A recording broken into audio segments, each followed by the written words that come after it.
All right, everybody, this is House Education Wednesday, April 9th, 2025. We have a big day of listening, big morning of listening. We are going to sort of go as long as possible this morning to hear the various amendments to H.454. We will take a break at 10:25 if need be for 15-20 minutes so I can attend an event. If we have not sort of heard what we needed to hear, and then we will straw poll the amendment. So there are a number of, I would call probably smaller changes to the work we did, and then there is the whole addition of the work of Ways and Means. So what we're going to do is we're going to start off with just kind of a broad overview of the work of the Ways and Means Committee from the Ways and Means Committee Chair, and then we'll dive deep into the language with Legislative Council and Joint Fiscal Office as needed. Emily, if you'd join us, that'd be great.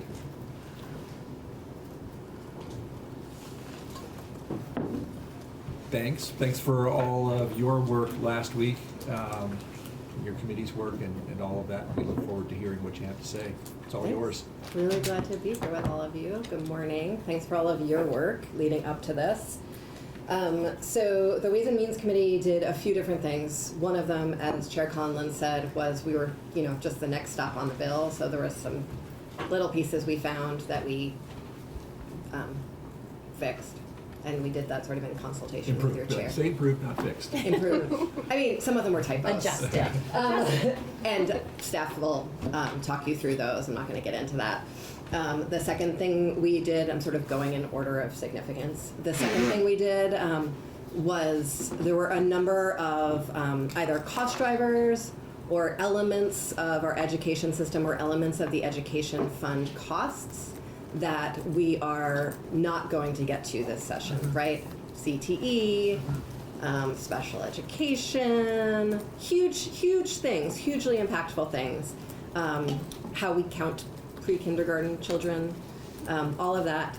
And we just made that more explicit in the bill and with a sort of a path forward for how we're gonna have the information that we need to work on that next year. Transportation costs is another one. And so that's sort of the other bucket of the work that we did. And the very specifics, I'm going to hang out in the sidelines, but the specifics of it, I think the staff will also talk you through. And then the most impactful piece of work that we did was essentially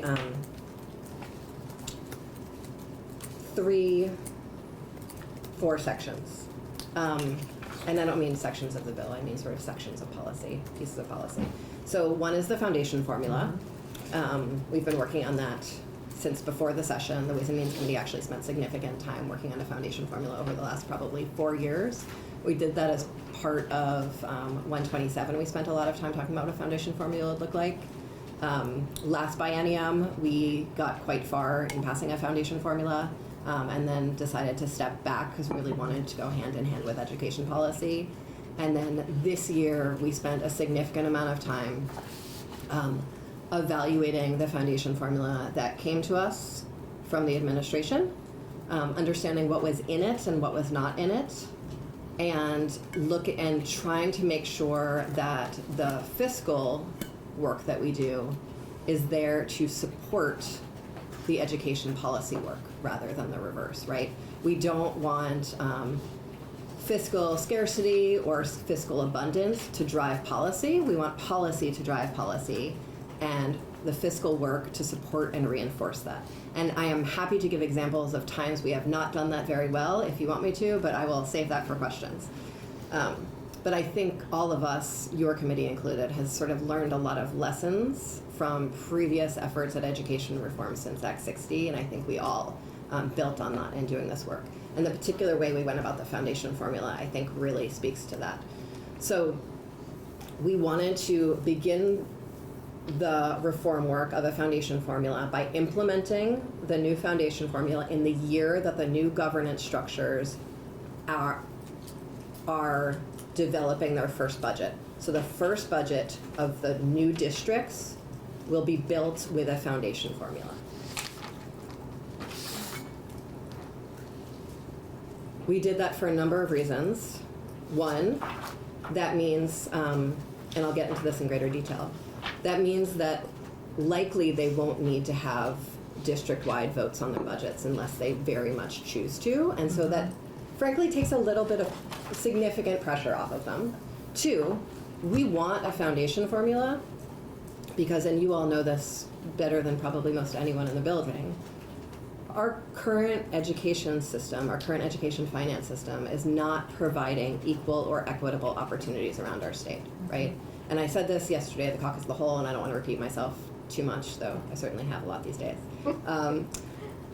We are at levels of inequality in our schools that rival pre-Brigham decision inequality, and we have to do something about that.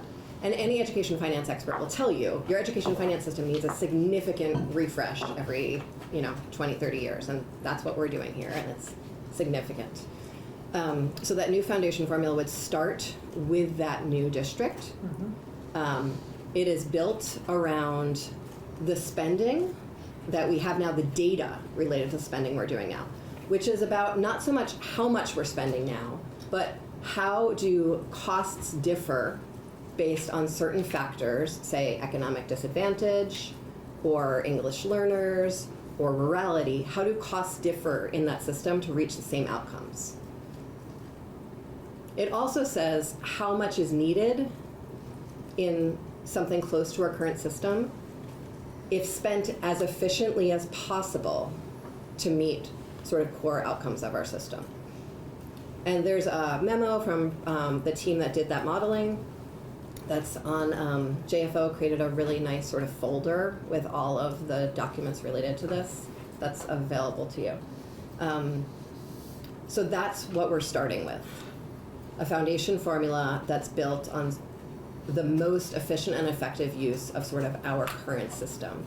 Because the new school boards and the new governance structures and the new districts are going to be a significant change, but I think you all know better than any of us that that's not going to be the end of the story, right? Huge work needs to happen within those new districts to bring us to the full scale of efficient, effective, quality education for our kids from that point forward, right? That's a timeline. And so as that work happens, the foundation formula is recalibrated regularly, that's part of the statute, in order to continue catching up and reinforcing the cost savings that happen in the new policy work and the new governance systems. And then slowly, that system, because of your policy work, not because of our fiscal work, will be moving much, much closer to the ideal model of efficient and effective quality education delivery that is described in the evidence-based model that we received from Pikus-Auden. And as we get to a model of delivery that matches that model, we would move to those numbers. And so it is a gradual move so that the fiscal policy reinforces the education policy. That's one piece of work. We also know that that's a really big deal, huge deal, will create enormous stability in our system, will bend the cost curve in huge ways, and big change from existing law for all Vermonters, right? And so we knew that some districts might want to spend more than the foundation formula. And that is a risky thing to allow, right? That is one of the factors in the system that could create more inequality over time. Not overnight, but over, say, 20 years, right? And so we added the ability to spend sort of supplementally, but we limited that to 10% of the foundation formula payments in order to not have it skyrocket too fast. That 10% was the best we could do. We might decide that 5% is more appropriate or 15% is more appropriate as we go along, but we decided 10% was a good starting point. And the way that money is raised, in order to stay compliant with Brigham and make sure we are minimizing inequality to the greatest degree possible, that is set to no district can raise more with their tax rate than the district with the lowest grand list capacity. And Julia will explain that much better than I'm going to do right now. I'll just say that. That is the mechanism we put in place to do that. And we call that supplemental district spending.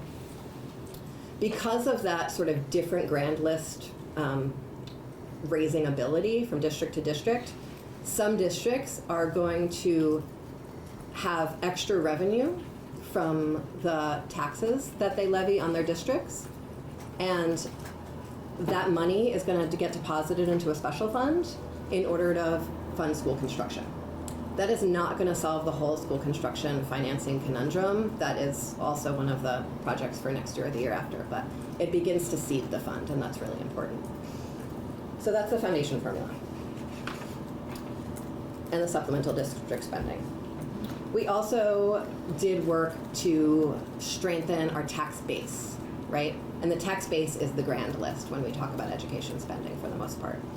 And so we included something that we've been working on with the tax department for a number of years, is a follow-up from a report that they gave us and recommendations that they gave us in order to move to a reappraisal system that is regionalized, so we can have consistent appraisals and reappraisals throughout the state.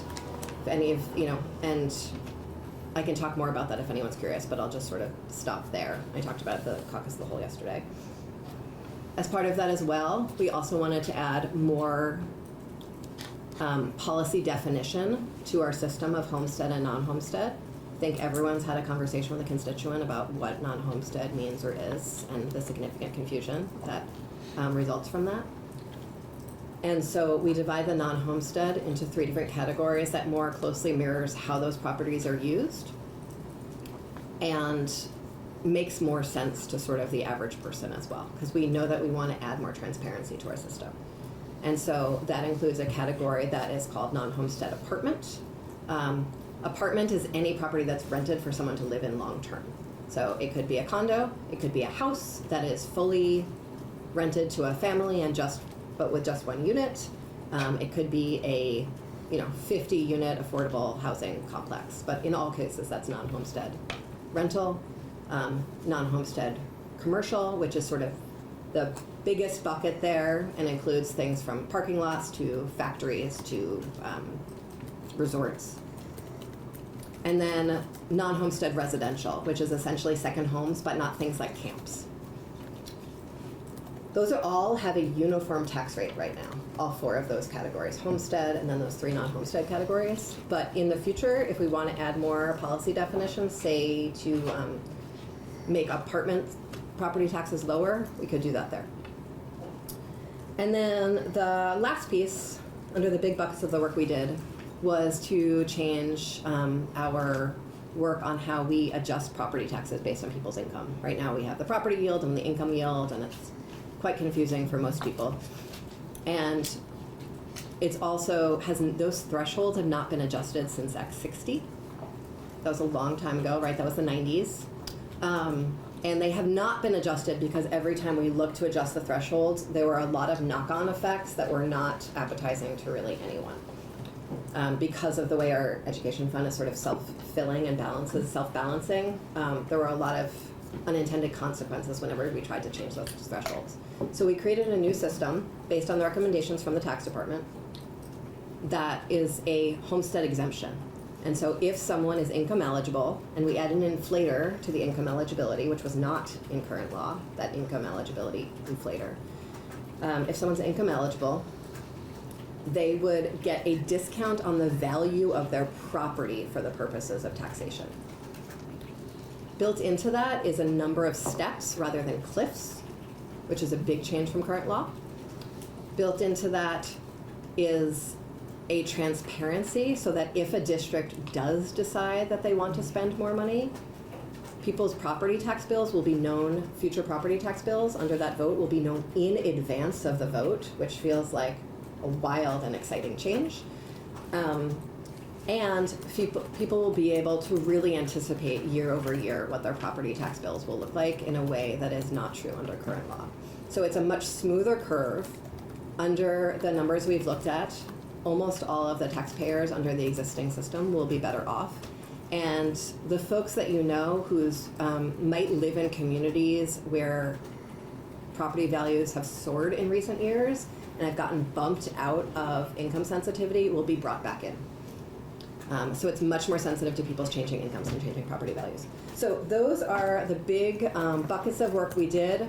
Our goals were to make sure that we have a system where no matter where you live in the state, everyone has an equal and equitable access to resources for their kids to have a good education. And we are stabilizing our education finance system, both the base, the taxes, and how the money goes to schools, in a way that should carry us through any tumultuousness we are, over the next few years and into the future, and should significantly bend the cost curve in a way that I think will do us well in the long term. All of our timelines in the bill very explicitly match up with your policy work rather than trying to drive your policy work. I said that at the beginning, I want to say it again. And want to add just take another moment to thank the really incredible staff that helped us through this process. Thank you. Thanks. Yeah, the work you all did last week was head splitting in some cases. We watched a lot of it, very complex stuff, and lots of really would echo your appreciation and impressiveness of the work of the staff in sort of making all of that come together, and especially the timeline in a very understandable way. So one of the sort of ed policy areas you guys dip your toes into that I'd like you to talk a little bit about is the special education study portion. Yeah. So since the beginning of this conversation last year, when we just saw spending skyrocket, we were able to get enough discernment to know that there were sort of 5 biggest, fastest cost drivers, right? We knew that some of it was inflation. We knew some of it was, about 1/5 of it was healthcare costs. We sort of were able to get our head around that. But it took a while to understand that one of the fastest growing expenses was extraordinary special education costs. And you all spent more time on this than we have, the implementation of 166 did not go as 173. The implementation of 173 did not go as we all intended, right? And one of the results of it not going as intended is a lot of districts are picking up the extra cost of special education on their sort of regular spending side of the balance sheet, right? And under a foundation formula, that won't work. So we knew that we really needed, and you all know that we need to sort of get our heads around that policy work. We need to really get our heads around that spending work in order to make sure that a weighted foundation formula system will work given the state of special education today. It's one of the key pieces that really needs to be fixed for this all to work, or strengthened for this to work. And so really wanted to be explicit about what it's going to take for us even to get our heads around that problem in order for, frankly, you all, please, thank you next year, and us supporting you to do what's necessary to bend that explicit cost curve. Questions before we dive into sort of a section by section review with legislative council? Sure. Great, thanks. All right, thank you. I'm going to hang on the sidelines for a while. That'd be very helpful, thank you. Yep.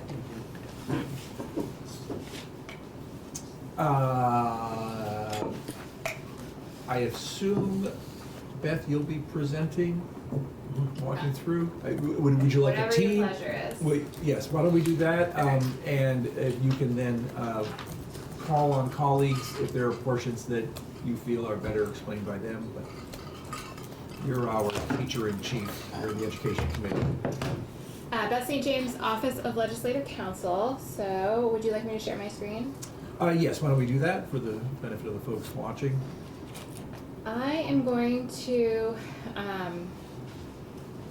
Let me just maybe ask the committee. So I think that what we'll do is we'll somewhat quickly go through our portion of it, since we've already looked at it, highlighting changes that may have been made along the way. both by Ways and Means and Appropriations. Spend a little more time maybe on the special ed portion there that we were just talking about. Get into the foundation formula to a certain extent. And then I would say that unless the committee has a strong desire to get into some of the property tax stuff, that we might just have that be part of our conversation, unless there are specific questions from any of you. But, take it as we go. Great, thanks. Okay. I am going to share a highlighted version of what you all have on your website. So it's easy to see the changes to the sections that you all voted out, which seems like an eternity ago at this point. Okay, so we are walking through draft 4.1 of the, I'm just going to call it the Ways and Means Amendment. The lead-in language tells you exactly what's being amended here. Can you blow that up at all? That's great, thank you. Okay. So, no changes to section 1, subsection A, the findings. Lots of additions to the intent section. So I'm on page 3, subsection B, section 1, intent.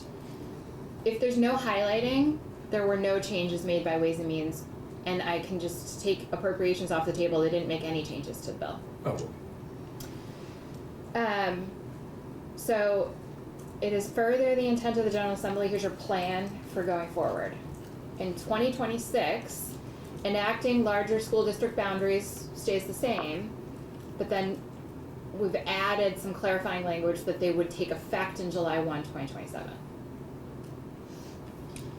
And then there are 3 sections or subdivisions here added related to career and technical education. So next year in the 2026 section, it is your intent to enact updates to career and technical education governance systems, both at the local and statewide levels, that are reflective of the larger public education governance transformation to new, larger school districts.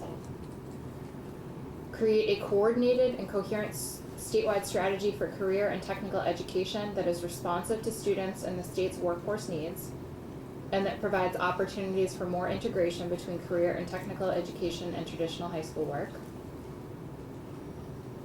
I'm on page 4. Enact student-centered updates to career and technical education funding within a foundation formula that does not create competition between sending schools and career and technical education programs for available funds. And this language was put in the Ways and Means Amendment because they had possession of this bill, but I developed this language working with your colleagues in Commerce. And then another big change. I'm just going to interrupt. Mm-hmm. Any questions about the CTE intent language? No.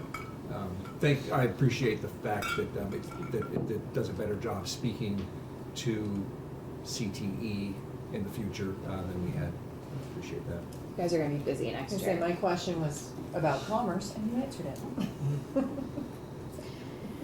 it. Okay, big change here. So we're still in the intent plan section here. The language you all passed out had initial, I'm on line 9, page 4, had initial school board member elections occurring in November of 2028. This language changes it to initial school board member elections for your new, larger school districts occurring in a special election in March 2028. And I'll just, that was somewhat at my urging, just sort of looking at the clock and the calendar. If we elected in November 2028 and we're going to be operational July 1st, that is in fact a very short amount of time for this new governing board to pull all the pieces together and to have the new districts operational by that time. So the change was made. Couldn't really do it like in November 2027 because we just don't do off-year elections in Vermont. So we stuck with town meeting day, March 2028. So that would give you your new school districts would go into, the boundaries would go into effect July 1, 2027. So that would allow the transition process to start then.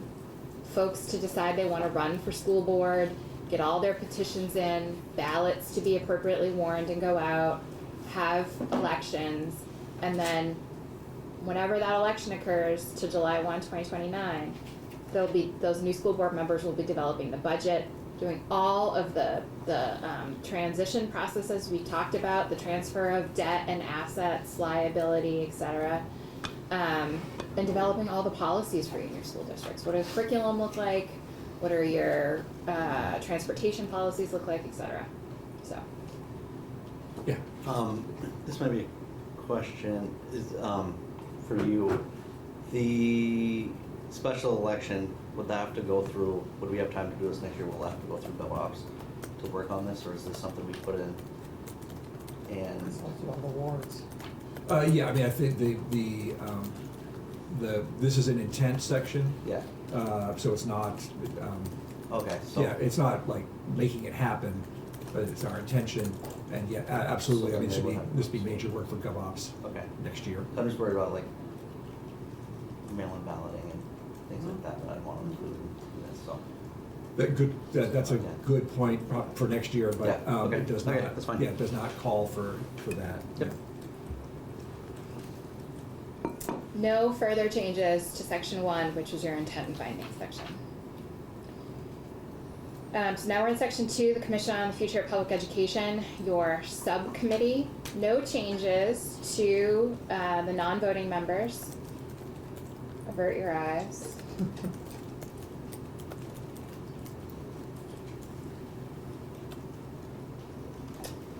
Here we are in the, I'm on page 17, line 17, the School District Boundary Subcommittee. Just the first subsection here, the first paragraph, talking about what the subcommittee needs to be considering when they are creating those proposals. There are 2 considerations added, and I'm jumping to page 18 now. So if you remember, this is where we're talking about educational research, geographic and cultural landscape, historic attendance patterns, and the new language is distribution of equalized grand list value per pupil, and the provision of career and technical education. So those are things that the subcommittee needs to consider when they're coming up with their boundary proposals. And then the duties of the subcommittee, just some language added here. Again, the overall duties have not changed. They have to recommend not more than 3 school district boundary proposals, but some language in here that they may consult with VACTED, the Vermont Association of Career and Technical Education Directors, regarding how to incorporate career and technical education into the proposals. You may not have any of your subcommittee members with experience with career and technical education.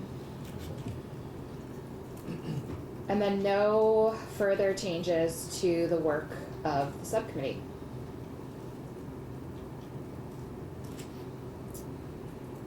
Next change, we are in class size minimums. So nothing in section Page. 3. Section 3 is just scale intent. So that's So no, yep, no, page 21. Section 4, class size minimums. Mhm. No changes to the class size minimums themselves. One very small change here, adding that pre-kindergarten is in the list of types of classes that are excluded from class size minimums. I think by not having a class size minimum for pre-K, you've already done that, but it doesn't hurt to have it here. And then no other changes here.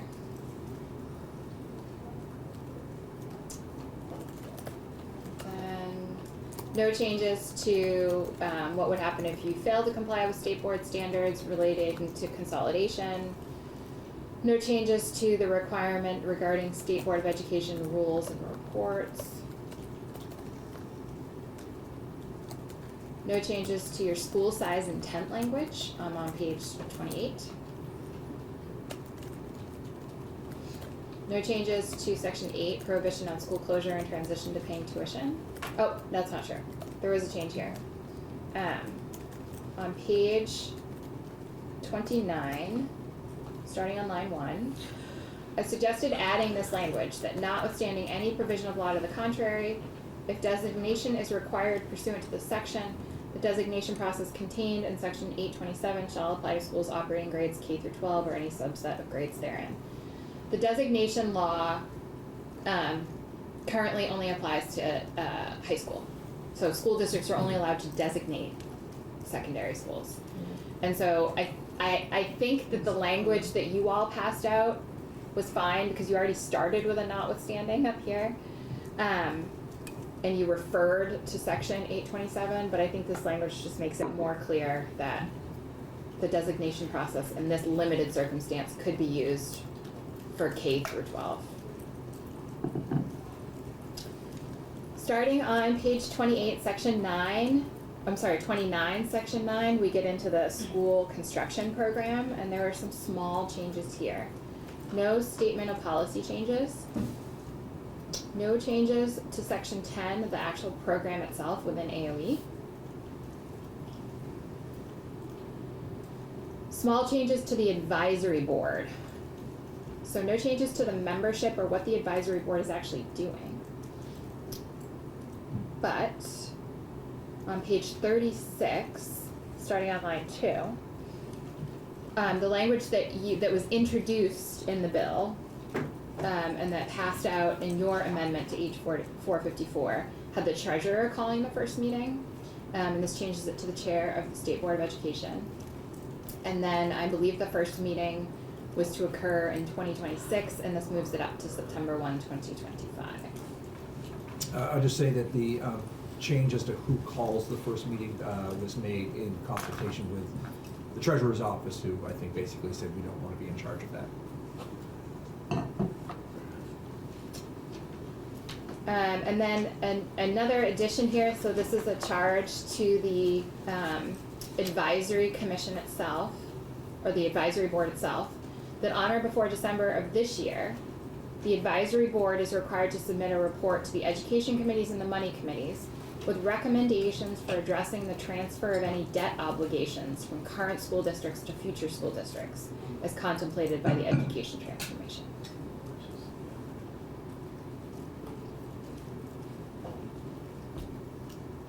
We good on that? Okay. The sunset of the advisory board remains the same.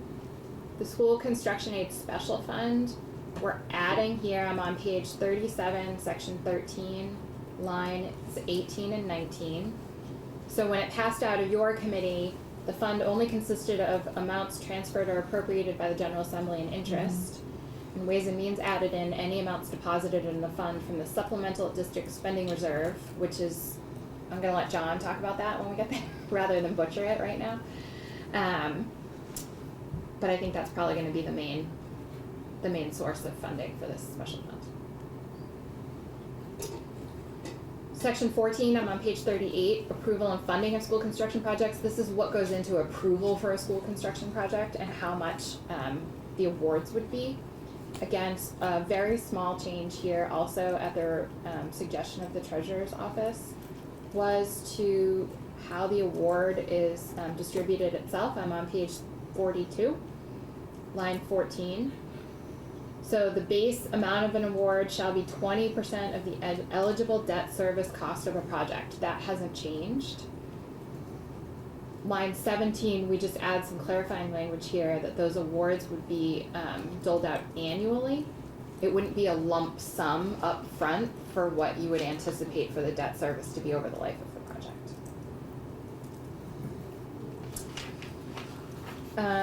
No changes to the appeal section and no changes to the transfer of rulemaking authority from the State Board of Education to AOE for school construction. And no changes to, I'm on page 44, section 17, the repeals of current school construction law language, that the language that we just walked through would be replacing. Small technical change here to the tuition section. I'm on page 44, section 18. These are the types of educational programs a school district is allowed to pay tuition to. Line 16 is the 51% concept. And previously, when you passed this out, it said as of July 1, 2025. And no one's in school on July 1, 2025. So it's enrollment during the 2024-2025 school year. And no other changes to this section. No changes to the tuition transition language.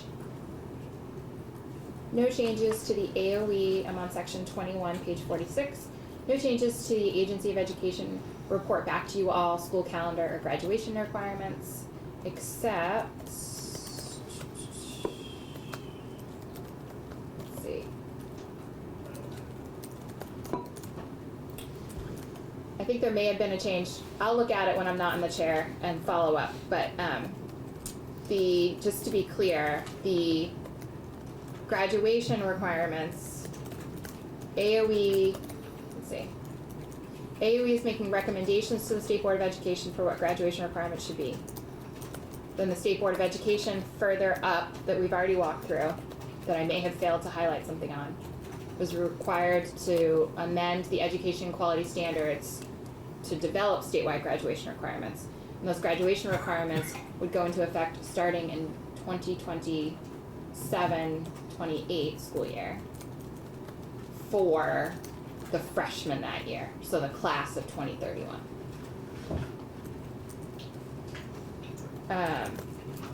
So no changes to any of these deliverables by AOE for you all, the reports. State level governance, no change on page 48 to your intent section.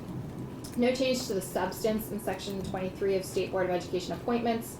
Adding clarifying language here on page 49, line 4, that those 8 members include the 2 student members. No change to the transition period appointments, and no change to the removal section, section 25. And then no change to, oh, actually, yes. No change to the substance of the State Board of Education sunset review of their rules, but some changes to, or just signifying here that on line 15, page 52, the $200,000 appropriation from the general fund to AOE to provide the state board with the resources necessary to do that sunset review would be for contracted resources, not adding a staff position. Now we get into all brand new language in the policy sections. I'm going to sneeze. Our work has ended and we are now entering into the work of Ways and Means. Yes, it's going to be all yellow. So I'm on page 52, line 18, tuition. This section really should live with further down with some of the funding sections, but it lives here and that's fine. But this section is tied to your future funding state, to the foundation formula. So this section is not going to go into effect unless your new school districts are in place and the foundation formula is implemented. It's tied with it.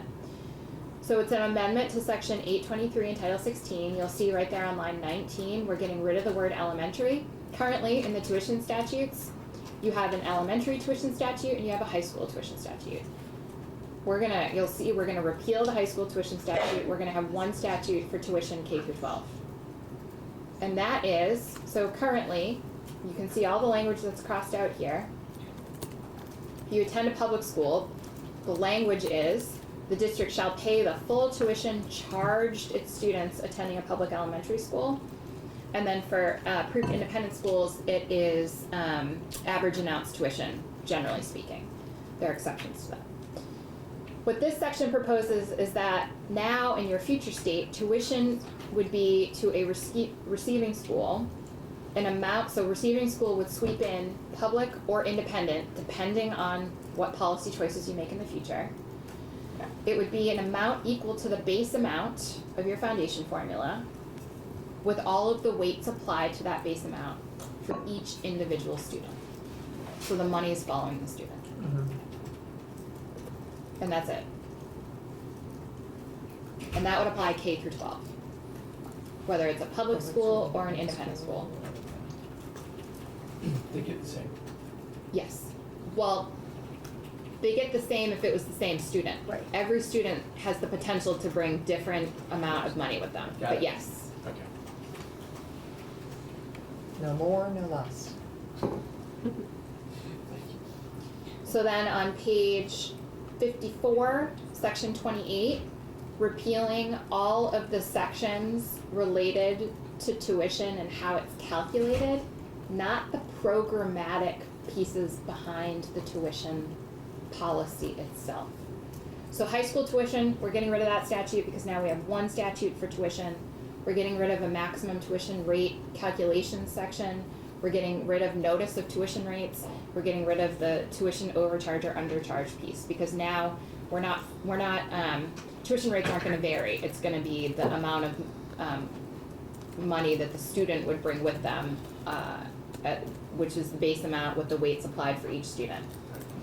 These sections are only going to be repealed again July 1, 2029, if your foundation formula is in place. Mm-hmm. And your foundation formula is only going to be in place if your new school districts are in place. Nothing in section 27 or 28 changes the policy and the program of the town of tuitioning. And what I mean by that is, this bill does not change who gets to tuition and who doesn't. So these, if you take no further changes,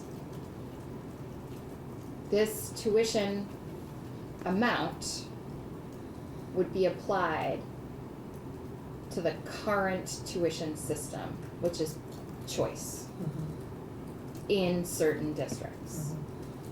You are going to need to look at this when you create larger school districts. Everyone on the same page with where I'm going with this? Okay. Adult education and funding. I hope this language looks familiar to you because you all passed it out in the budget. Some of it. Section 29, page 54, an amendment to section 4011 in Title 16, which is your education funding chapter, the very last chapter in Title 16. There was an amendment here to the inflator used for the base education amount. That's as detailed as I can get with that one. If you have questions, I would suggest you ask John. And page 55 is what you all passed in the budget, and that is requiring that the Agency of Education allocate adult education payments according to the process in State Board of Education rules, but how the appropriation from you all is calculated would still be 26% of the base education amount for every student who completes the diagnostic portion, with 40% coming from the ed fund and 60% coming from the general fund. We good? Okay. Section 30, I'm on page 55, is the adult education funding report. This also passed in the budget, I believe, and that is requiring AOE to consult with local stakeholders to make recommendations to you all for what adult education funding should be in the future to ensure funds are distributed equitably across the state, and then a requirement that AOE negotiate in good faith to extend existing contracts with local education providers for 1 year while they do that work to figure out what funding should look like, and they should try to maintain the terms of the existing contracts to the extent possible. So essentially maintain status quo while folks try and figure out how to, and my computer just died. That's real convenient. Need plugins.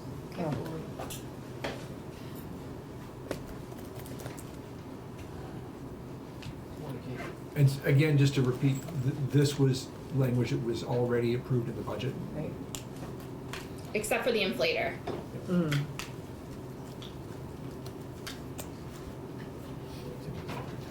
Thank you. Thank you. I'll try that. All right, lights on.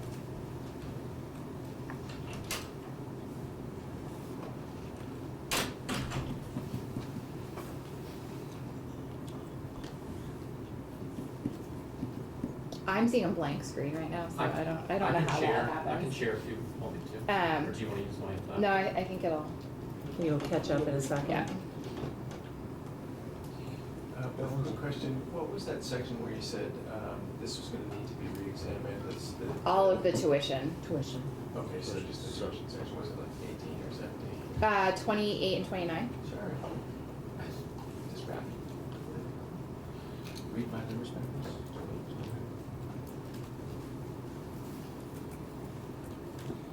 Okay, sorry about that. Okay. Section 31, page 56 starts 3 sections related to special education.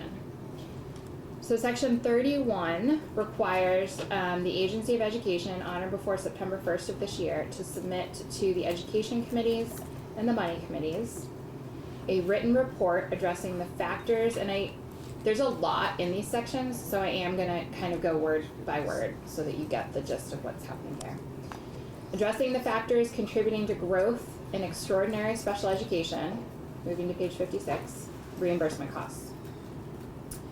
The report shall include detailed information regarding the current state of special education delivery in Vermont, including an update on the implementation of special education changes enacted pursuant to Act 173.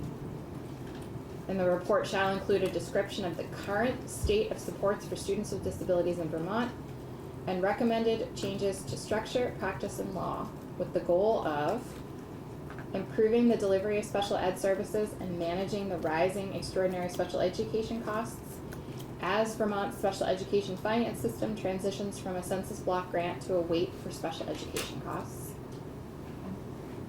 Ensuring better, more inclusive services in the least restrictive environment in a way that makes efficient and effective use of limited resources while resulting in the best outcomes.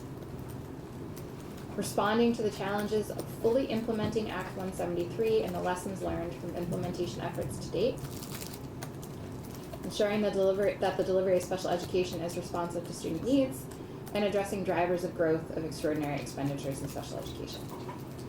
So they need to be making recommendations addressing those goals. And then the report shall include the following. I'm on page 57 now. 58. An analysis of the costs of and services provided for students with extraordinary needs in specialized settings, separated by school district operated specialized programs, independent nonprofit programs, and independent for-profit programs. The report shall include a geographic map with the location of all specialized programs within the state, as well as the following information for each program: disability category served, grade level served, the number of students with IEPs, and the average duration of each student spent in the program over the last 10 years. Average cost per pupil inclusive of extraordinary spending and any costs in excess of general tuition rates. Years of experience, training, and tenure of licensed special education staff. A review of the findings of all investigations conducted by AOE, and a review of the agency's public assurance capabilities with respect to special education programs in all settings, and an analysis of the effectiveness of current oversight or rule, and recommended changes if needed. The report also needs to include an evaluation of the state of implementation of Act 173, including examples of where implementation has been successful and where it is not and why. Identification of drivers of accelerating costs within the special education system. Identification of barriers to the success of students with disabilities. A description of how specialized programs with students with extraordinary needs operated by school districts, independent nonprofit schools, and independent for-profit schools are funded, with an analysis of the benefits and risks of each funding model. An assessment of whether Vermont's current special education laws ensure equitable access for all students with disabilities to education alongside their peers in a way that is consistent with Vermont EQS standards for public schools and the right to a free appropriate public education under IDEA. A review of the capacity of the agency to support and guide school districts on the effective support of students with disabilities, as well as compliance with federal law, which shall include a review of final reports of investigations conducted by AOE and school district operated specialized programs, independent nonprofit programs, and independent for-profit programs in the previous 10 years, and an evaluation of what practices could reduce adverse findings in these settings. an assessment of the ability of the state to ensure resources are used in the most efficient and effective way possible to support the success of students with disabilities and their access to a free and appropriate public education. A review of any pending and recent federal findings against the state or school districts, as well as progress on corrective actions. A review of the agency's staffing and capacity to review and conduct monitoring and visits to schools, especially independent settings. A description of the process and status of reviews and approvals of approved independent schools that provide special education and therapeutic schools. And recommendations for whether the agency has the capacity to ensure timely review of approved independent schools and provide sufficient oversight for specialized programs in nonprofit independent schools and for-profit independent schools. And then the report also needs to include recommendations for needed capacity of the agency to provide technical assistance and support to school districts in the provision of special education services. Page 61. An analysis of whether more strategic support for better primary first instruction and more successful implementation of Act 173 needs to be in place for a weighted funding model for special education to succeed, including a suggested transition timeline with indicators to be incorporated into the agency's strategic plan that we're going to get to in the next section. If warranted, a review of options for changes to practice, structure, and law that ensure students with disabilities are provided access to quality education in the least restrictive environment in a cost-effective way that is consistent with state and federal law, which may include a review of the possible role of BOCES and the impact of larger districts on effective, high-quality support for students with disabilities. Everything I just walked through is a report back by September of this year.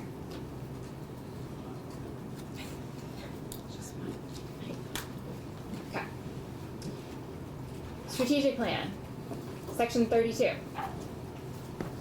The agency is required, in consultation with your state advisory panel on special education, to develop a 3-year strategic plan for the delivery of special education services in Vermont. The strategic plan shall include unambiguous, measurable outcomes and a timeline for implementation. The strategic plan shall be informed by the analysis and findings of the report that we just walked through, and be designed to ensure a successful implementation of Act 173, and provide the supports and processes that need to be in place for the transition to a weighted funding model for special education to succeed, including a suggested transition timeline with benchmarks for success. The strategic plan shall also include contingency recommendations for special ed funding in the event federal special education funding under IDEA is either no longer available, or it transitions to a system that requires more planning and management on the part of the state to ensure funds are distributed equitably. So what's the plan if special education funding on the federal level changes? Reports. So the first report to you all from the advisory panel is due December 1st, 2025, and that is to submit what the 3-year strategic plan is. And then on December 1 of the subsequent 4 years, so 2026, 2027, 2028, and 2029, they are required to submit an update on the implementation of the strategic plan and any recommendations for legislative changes needed to ensure a successful transition to a weighted funding model and continued successful implementation of Act 173. And then to do all of this, in section 33, this bill proposes adding a position to AOE, a new permanent classified position, in fiscal year 2026 to support development and implementation of the 3-year strategic plan. There's an appropriation for $150,000 from the general fund to AOE that would be a part of the AOE's base budget.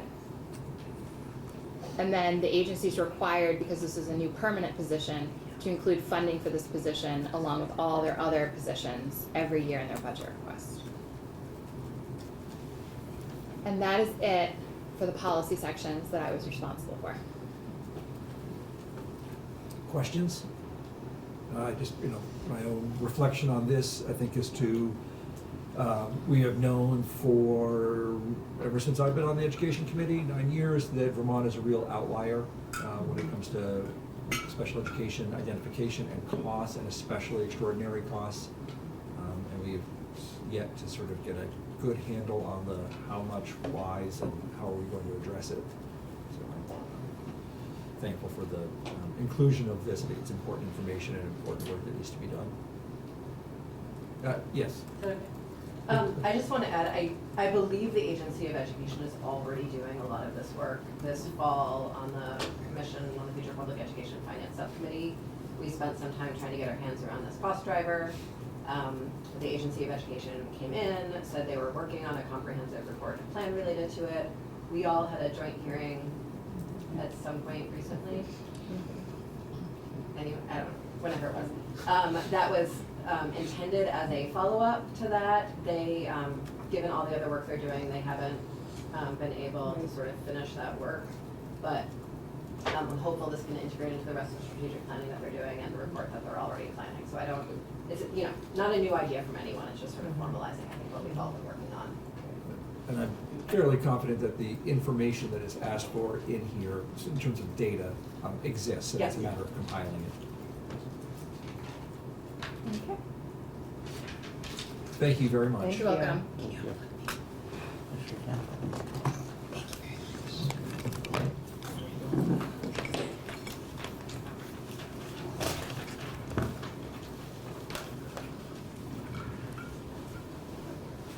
All right, so we are now, committee, sort of shifting from education policy into foundation formula.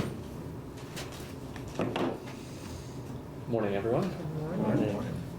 John Gray, Office of Legislative Counsel. Almost forgot where I worked. Before I screen share, just because we're switching gears a little bit in terms of the pieces that we're talking about, maybe I can just restate some of what Chair Kornheiser had stated. So I think the way that will make sense is that when I get to each reader assistance heading, which will switch between particular concepts, I can orient for all of the things you're going to see within that reader assistance heading, and then hopefully scan relatively quickly through the text, depending on you guys' appetite to dive into pieces. So the first piece that we're touching here, and I will screen share shortly, is the state funding of public education section. So this is amending what you guys will know, Chapter 133 of Title 16, which is where we currently have our state funding provisions for education. And what you're going to see here are the creation of a number of new concepts. So that base amount, that roughly $15,000 figure, your educational opportunity payment, which is referenced as EOP, and that's basically your aggregate figure for a school district that accounts for cost of all students with weighting adjustments built in, and creating new weights for economic disadvantage, English language learners, and special education, replacing the existing weights for small schools and sparse schools with support grants, moving to a vote for the supplemental district spending, which you heard described, in place of the existing school budget vote, which covers the entirety of your budget, updating the ballot language for those pieces as well, and then creating a supplemental district spending reserve, which you heard Beth mention, which is meant to capture any extra funds that are raised through the imposition of the supplemental district spending tax. So with that, I will dive in, and please just stop me if I'm going too quickly or if you want me to pause somewhere.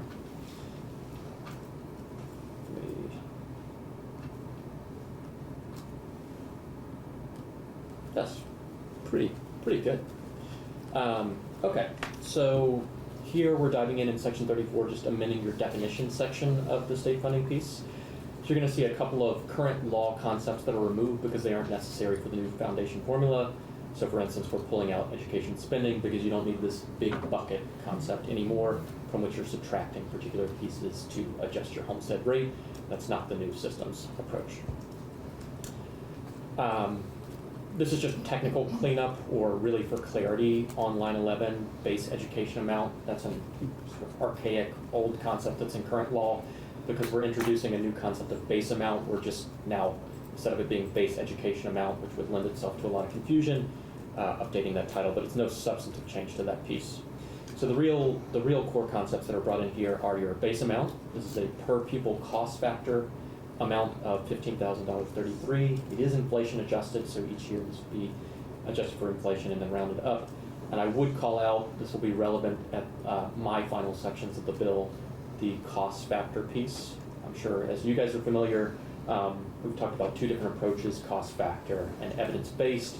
And what's contemplated here is that you start with a cost factor amount, and in the future, if particular contingencies are met, you could then transition to an evidence-based approach. And what that would mean is that you would update your base amount and your weight figures to reflect that evidence-based approach. It wouldn't necessarily mean that you have to overhaul the actual structural features of the system. You could just tweak the numbers. So introducing a base amount, that's your $15,033 per student.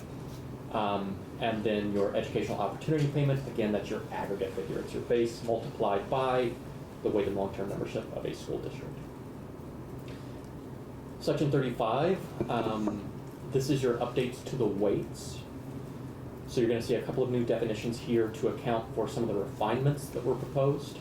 So child with a disability, this term will be familiar to you guys, but this is getting at special education. And something that is new to this approach is distinguishing amongst special education costs based on costs identified for particular kinds of disabilities. So what you'll see on the next page, page 66, is that there are sets of disabilities identified as either low cost, medium cost, or high cost. I'm happy to read those aloud to you, but you can also see them in Dr. Colby's memo, and I will just note that one remains to be added, that will be added. Okay. So distinguishing among cost categories for different kinds of disabilities. We have refinement as well for the English language piece as well, so accounting for language proficiency level as assessed under sort of standardized measures of English language proficiency. And then additionally for English language learners, we have this concept of New American or a student with limited or interrupted formal education that would be entitled to receive an additional weight. And so that's what these definitions are picking up, are pupils that fit into those particular categories. On page 67, you're going to start to see the updates to, I should back up a little bit. The way, as you guys know, that this currently works is you'll identify counts within particular categories, and then you apply weights to long-term membership based on who falls within those categories. So this subdivision that you're seeing here is the counts themselves.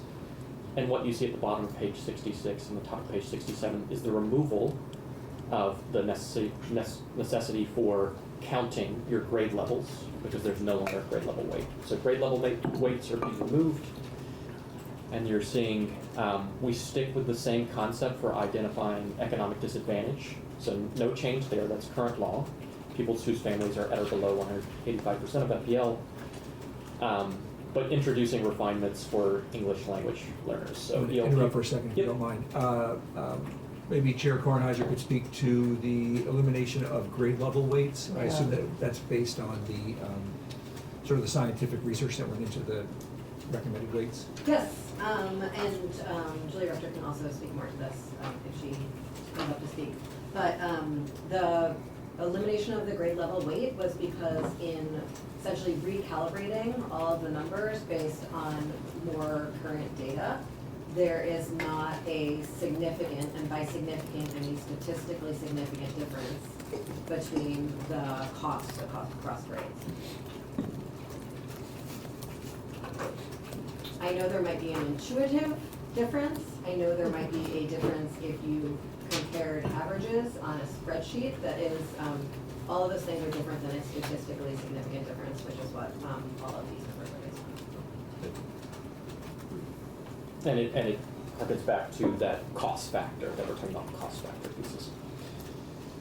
Additional refinements for your English language learners. So we talked about one of the refinements here would be adding counts for English language proficiency level. And then for those identified as New American or with limited or interrupted formal education. And then you see your cost categories for special education. I did want to call out that if a child has multiple disabilities, they would be picked up in that high cost category, irrespective of what the cost associated with the individual disability might be. Sorry. On page 68, you're seeing here the removal of identification for school districts with low population density. So this is part of that pulling out the sparsity weight. And then similarly at the bottom of this page, removal of the small schools concept, because these are going to be addressed when we come later to the support grants section.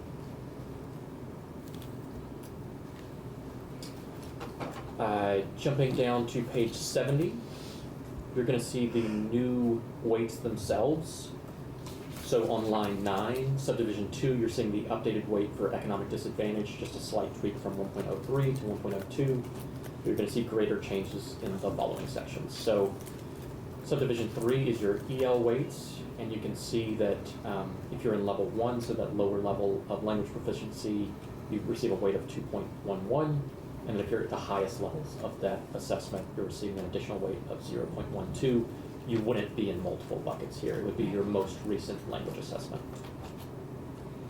Beyond those language proficiency levels, you could still, an EL pupil could still receive an additional weight based on this New American or student with limited or formal, interrupted formal education weight, and that would be 0.42. And these are all consistent with the memo from Dr. Collier.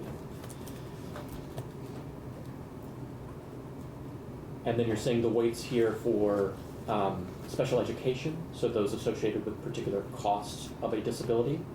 Your low-cost disability receives an additional weight of 0.79. Your medium cost receives an additional weight of 1.35. And your high-cost disability receives an additional weight of 2.49. And just to call out, these are all additive, so you can receive multiple weights. We do have a couple that are mutually exclusive, like you wouldn't be in multiple English language proficiency level assessments, but you could be an EL pupil that is newcomer, that is at level 3, and that has a disability, and all of those would be added up, much as the current system works for accumulating weights. The changes that you see in subsection F, are just to update. We no longer have this per pupil education spending concept because we've removed the education spending. So this now tasks the secretary with just calculating what the EOP would be for each district. And again, that's just multiplying that base amount as adjusted for inflation by your weighted long-term membership, which has just been determined within this section. Subsection H on page 73, you'll have heard this described earlier as a recalibration section. This is just a check-in, a regular check-in on the figures that underlie this. This provides a 5-year check-in on the numbers, but the piece that I think is important to call out here is there's a very quick check-in, January 1, 2026 proposed. So these numbers are going out, and then on January 1, 2026, so pretty immediately next session, you would check in on these figures and just confirm that they're reflective of current costs.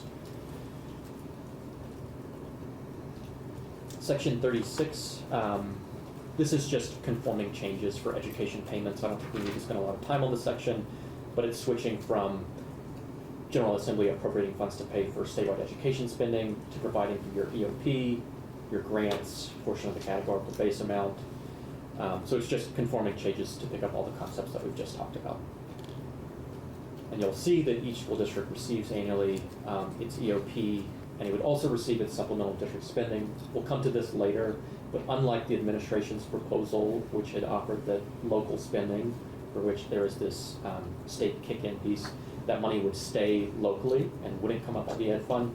Under this proposal, the monies that are raised locally through the supplemental district spending do go up to the ed fund, so you guys would need to appropriate those funds to go back to the school districts per their approved spending.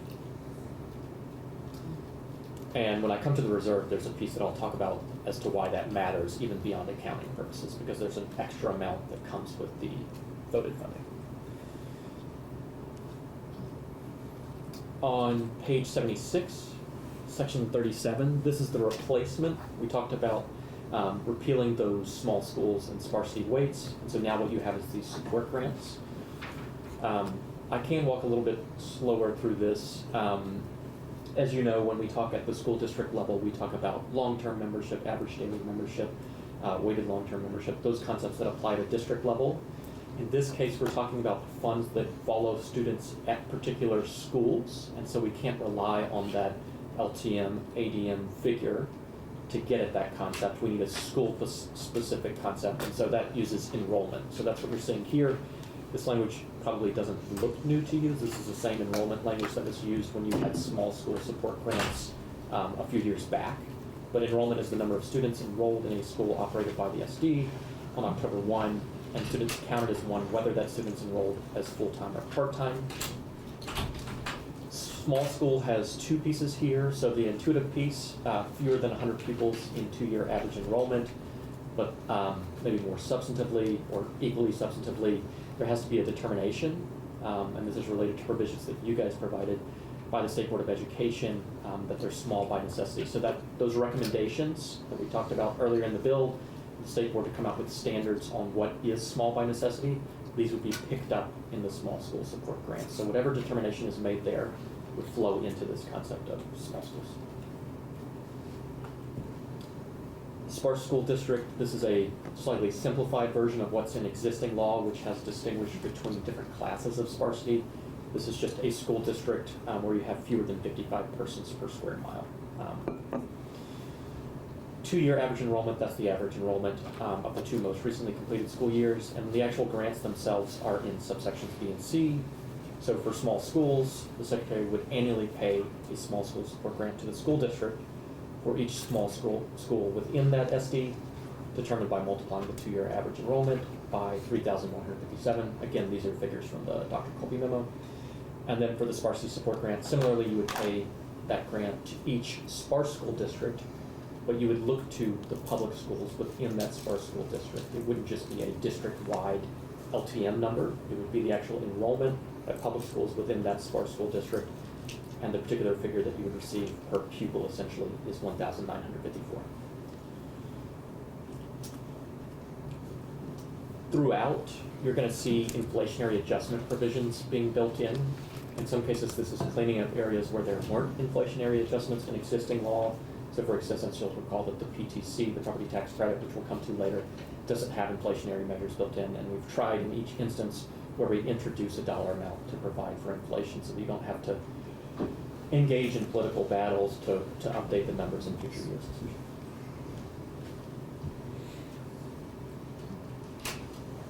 I might hit pause for a second because I think we are about to move into new topics and new territory, just to see if there are questions for Village Council from the information we've just received. Yes. I heard, sorry, I was on Zoom on my way in from something else, but I heard that maybe it would be helpful if we just use Julia to explain the way that the spending above base, rather than, you mentioned it, rather than it being just spent locally, comes back Yep. to a state fund and then dispersed. I'll- Perhaps I just need that repeated I'll- again, or I'll- maybe I'm ahead of that. You're ahead. Okay. We'll come to that. Yep. Okay. Thank you. All right. If it's okay with everybody, I think we probably need a break. So why don't we pause here, and we will return at, let's say, let's do a half an hour and try to get back. Okay, welcome back to House Education on Wednesday, April 9th at 11:06 a.m. We are continuing our walkthrough of H.454 as amended by the Committee on Ways and Means.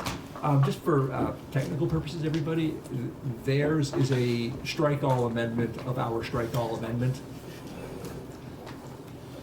So there. Where do we leave off? Ed fund. Yep. 38. Cool. So John Gray, Office of Legislative Counsel, I will screen share. Looks good. So amending the Title 16, Section 4025, this is your Ed fund. So what reserves go into it and what are permissible uses of funds within the Ed fund. The changes here are just to pick up on page 78 revenue from the supplemental district spending tax. So this is, we'll come to that when we get to Title 32, but just ensuring that the Ed fund captures those revenues that are approved locally. And then what you see further down the page on line 6, the struck language. Currently, we pay for the statewide property tax credit out of the Ed fund. With the removal of the statewide PTC, which is being replaced with a homestead exemption later in the bill, you no longer need this language.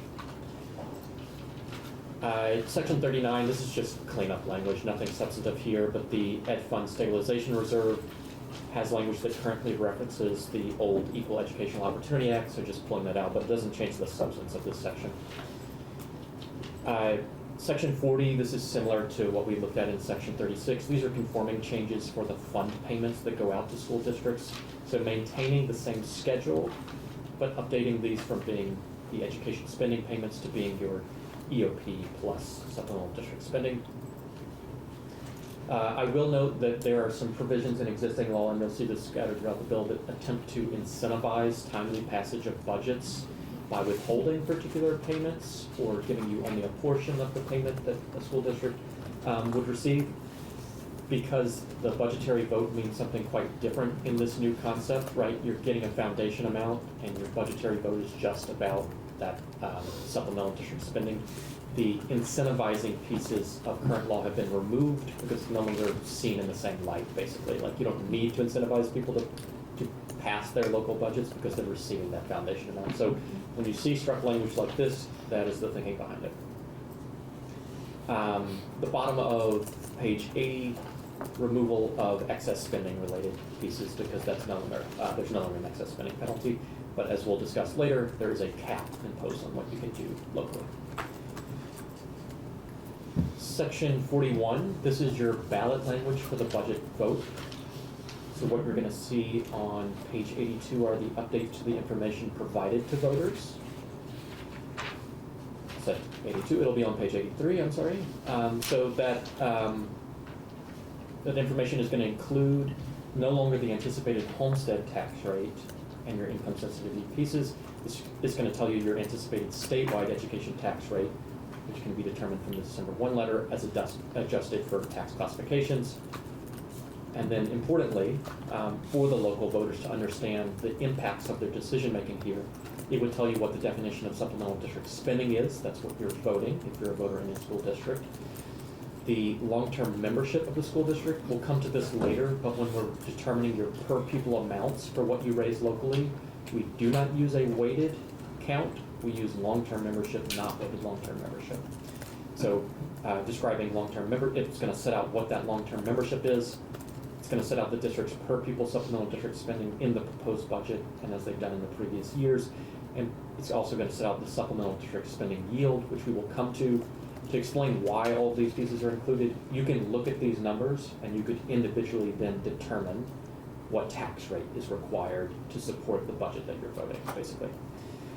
Additionally, in the ballot language, it's actually going to spell that out, but you'll have above the information that would allow you to independently confirm that if you felt the strange desire to do so. So on line 17, you're saying for Article 1, shall the voters of the school district approve the school board to expend, which is the amount the school board has determined to be necessary, in excess of the EOP. So clarifying that your budgetary vote is for funds above that foundation amount. And then, importantly for understanding the impact on folks' wallets, you see below, estimates that this proposed budget, if approved, will result in supplemental district spending of, and then it will specify which is however many percentage higher than the per pupil supplemental district spending for the current year. And perhaps most importantly, it will tell you the supplemental district spending tax rate, which you can calculate. We'll come to this later, but you can calculate that if you know the amount that you're voting and you know how much can be raised at a given rate in the lowest taxing capacity district. I'll explain those in more detail when we come to them, but this is something that you could actually set out in the budgetary vote. Section 42 is a set of repeals that removes existing law concepts that are now superfluous in the new foundation formula. So what you see in subsection A, we have provisions to deal with unorganized towns and gores because the concept and vision is broad school districts in which everyone will be encapsulated. You don't need to have these technical provisions to calculate their particular rates. Subsection B is we currently have a suspension for excess spending penalty, hold harmless provisions, because these pieces are dropping away in the new concept, those would be removed. And then perhaps most substantively, subsection C, we've hit this before, but just to remind you in the weighting section, we've proposed, or you have, you guys are including, as the amendment currently contemplates, removing the census block grants in recognition that you're switching to weights for special education. So that's what subsection C is getting at, repealing that piece. I will note that same chapter, I think that's chapter 101 for special education in Title 16, does include separate provisions for extraordinary expenditures and that is still in law. So this is just repealing the census block grant. Section 43 is the creation of a supplemental district spending reserve. This will make more sense when I actually come to what supplemental district spending is. But basically, this is a reserve within the ed fund, and any extra funds that are raised through the imposition of that supplemental district spending tax would go to this reserve within the ed fund, and they would initially be used to address any mathematical errors that occur in the calculation of folks' local rates. So if that was slightly off, you could use the reserve funds here to offset that error. And then significantly for the proposals that you guys have put forward related to school construction, subsection C on page 85 clarifies that any funds remaining after accounting for those errors would be transferred into the school construction aid special fund. So extra fund raise through your local spending, the supplemental district spending, could go into this school construction aid special fund to help offset costs there. Sections 44 and 45 are sets of reports. So section 45, and these would both, all of these reports, there's 3 in total, would be due December 15th of this year. So before next legislative session, you would get updates from AOE on transportation reimbursement grants under section 44, and then under section 45, a set of reports from JFO, one on inflationary measures. So you saw that earlier update to section 4011 that moved from NEP to, I keep saying NEPA, but maybe that's too easy to confuse, maybe NIPA. And the reason for that update is that NEP is no longer published. That's actually an inflationary measure that no longer exists. The proposed inflationary measures that you're going to see throughout this bill reflect the updated measures that have been currently used in Title 16, but who is to say if that is the best measure of cost? And I know that in particular there's been a concern about capturing healthcare costs and other pieces. So thinking about inflationary measures, trying to get at the cost that you want incorporated so you don't have to individually go update those base amount and weights to capture that piece. Second, JFO would come back with a report at the same time on funding for pre-K. And that's what you're seeing in subsection B on page 86. And I'm happy to, I didn't draft this in the visual section, but I'm happy to read that out if you guys report to review financial incentives in existing early care and learning systems to provide considerations for changing funding streams associated with the early care and learning systems to align with the initiatives in this act. We're basically saying, JFO, please do this report. Yep, exactly. We come to a new section, so we're jumping from Title 16 to Title 32, your taxation. So this is the actual property taxes that are being imposed. I will pause briefly just to do what I did when I started the state funding section, which is like a high-level overview, and then I'll go through the sections themselves. So largely this is amending Title 32, Chapter 135, which is your education property tax chapter, to repeal concepts that are required exclusively for your current statewide funding system. So that's things like the excess spending penalty, yields and adjustments. We don't need yields and adjustments for the statewide, the new statewide proposed education tax. Creating a new supplemental district spending concept to allow school districts to raise amounts above their educational opportunity payment at an equalized rate for their district. And I'll come to that, but basically what it means is everyone applies the same rates to receive the same funds. They will inevitably raise more funds in different districts based on their grant list, but that extra amount will be what goes into that reserve that we just talked about. Imposes that statewide education tax on 4 tax classifications of property, which is something that Kirby will speak about later, to raise for expenditures in the ed fund, and imposes that separate supplemental district spending tax to be raised locally. That is not raised statewide, it is raised locally. And again, it's at that equalized rate. Updates the December 1 letter to include the information you need to determine these features, and when I come to that section, I'll talk about some of the timing advantages that are offered by the updates, and then conforming changes for the statewide rate throughout this chapter. So in section 46, we're jumping into the definition section, Title 32, section 5401. And I realize I'm speaking quickly, but trying to get a lot of information out. You'll see the removal of old concepts, and I'm gonna have to go a bit more slowly on, I think it's page 88, to start talking about the supplemental district spending. I'm gonna come back to this definition of recapture because it will make more sense after I talk about the SDS itself. So on page 89, subdivision 19, line 1, supplemental district spending is the spending that the voters of an SD approve in excess of their EOP provided that the voters of an SD, other than an interstate school district, and I can speak about that if folks are interested, but there's a couple of operational things where we have to carve out interstate school districts with the idea that we'll revisit these over the summer and think a bit more. But it's the voted amount above your EOP, provided that you cannot approve spending in excess of 10% of your EOP. So a cap of 10% of EOP on your voted amount. That's your supplemental district spending, which you'll also hear referenced as SDS.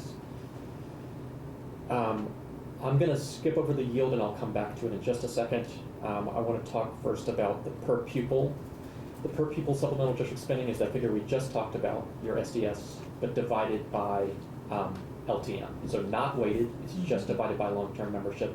And to speak conceptually as to why you might do weighted versus unweighted, if the theory is that the weights are adequately capturing the differences in educational needs among students at the foundation level, then the thinking is that any supplemental spending doesn't need to capture those same differences because they've been captured through the foundation formula, basically. That's at least philosophically the idea behind it. So your per pupil SDS is calculated based on LTM and not weighted LTM.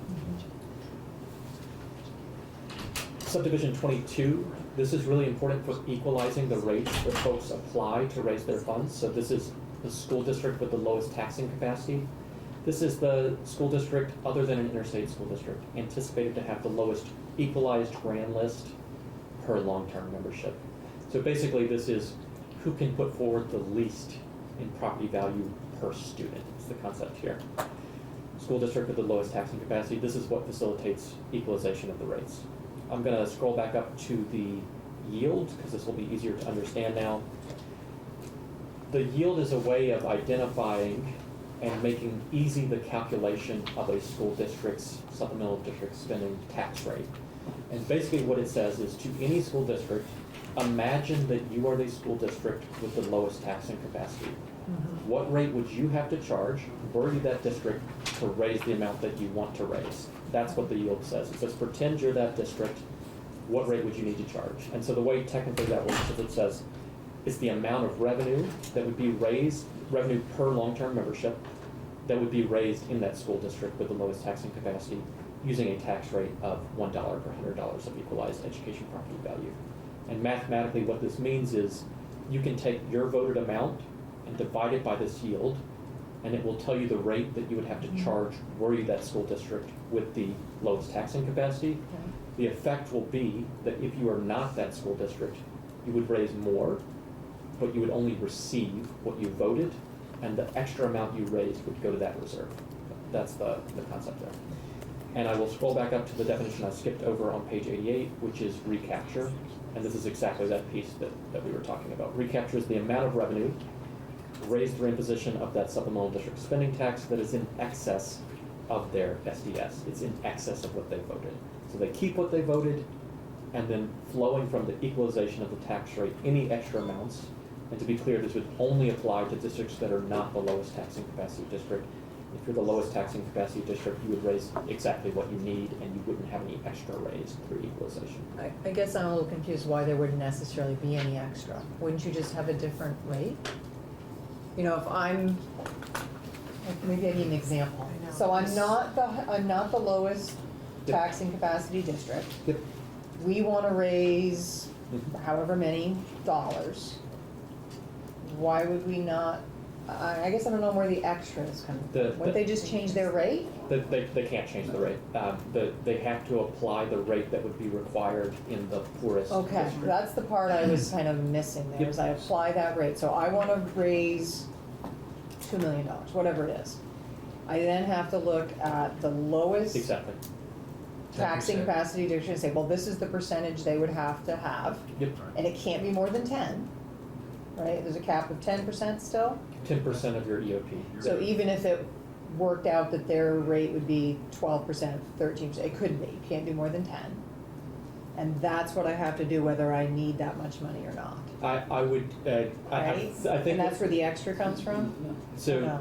the way to think about the cap it is about your EOP. Okay, It is not okay. about the school Okay. district with the lowest tax. So whatever rate that district would have to charge is what I have to charge, and that will end up creating extra money. Exactly. The way to think about it is that And that extra money goes into the construction fund.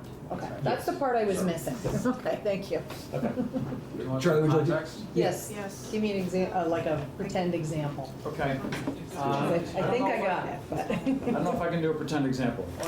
Glad to see you again, John. Could you use a net, like some sort of net metaphor? We had a lot of discussion about if a school district. Introduction. What's that? Your name. Oh, I'm sorry, Charlie Kimball, State Representative representing Windsor 5, and I'm the ranking member on the Ways and Means Committee. So our committee had a lot of discussion around the ability of school districts to raise money above the equal opportunity payment, education opportunity payment. And at first, we really didn't like the idea of allowing districts to spend more than what the EOP really came up with. However, we recognized a couple of things.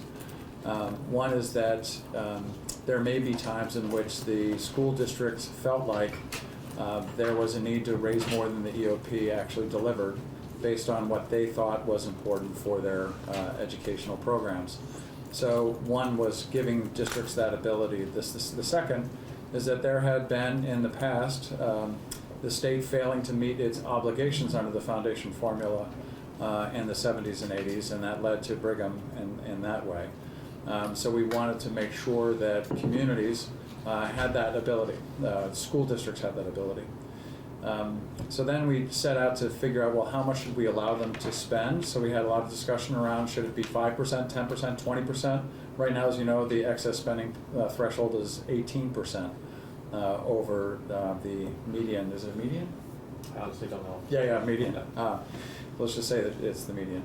So let's just say.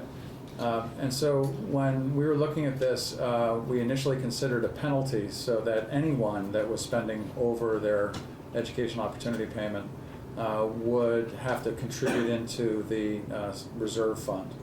And we backed out of that to say that the lowest capacity district should not have to incur a penalty. Mm-hmm. So we were looking at, if you wanted to raise $1 for your spending, you'd have to raise $1.25, even the lowest spending district. Mm-hmm. And then we basically came back and said, no, we don't want to penalize that lowest capacity district.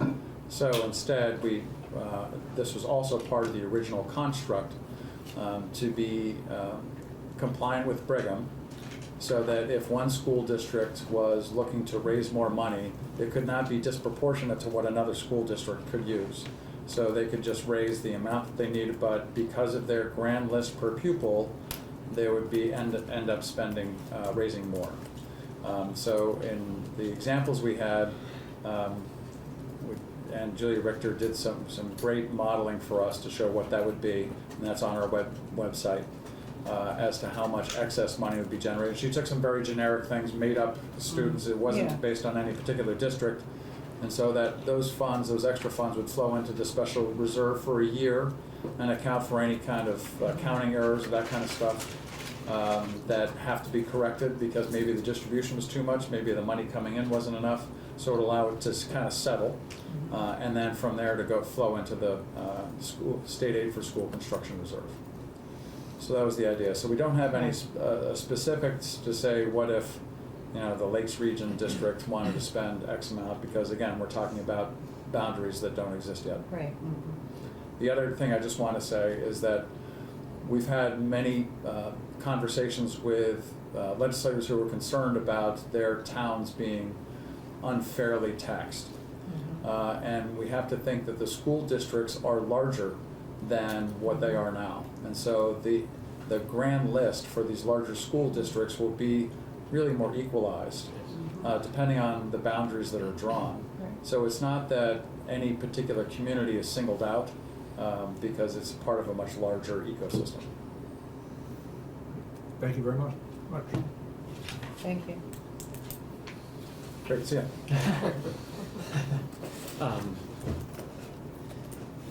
Yep. But hopefully the concept is clear. Clear. And I would note that there are slides available if you check. Certainly, if you check Ways and Means page under Julia's name, but there may be some under appropriations as well. So recapture, that's your extra amount raised resulting from equalization. What you're doing if you're a school district and you're trying to figure out what to raise, pretend you're the school district with the lowest taxing capacity district, apply the rate they would require, and it's gonna result in extra funds. That's the part I missed. Yeah. That's the rate you have to use. Mhm. Okay, thank you. And that, the ballot language that the budget language that we walked through would spell that out and would tell you what that rate is.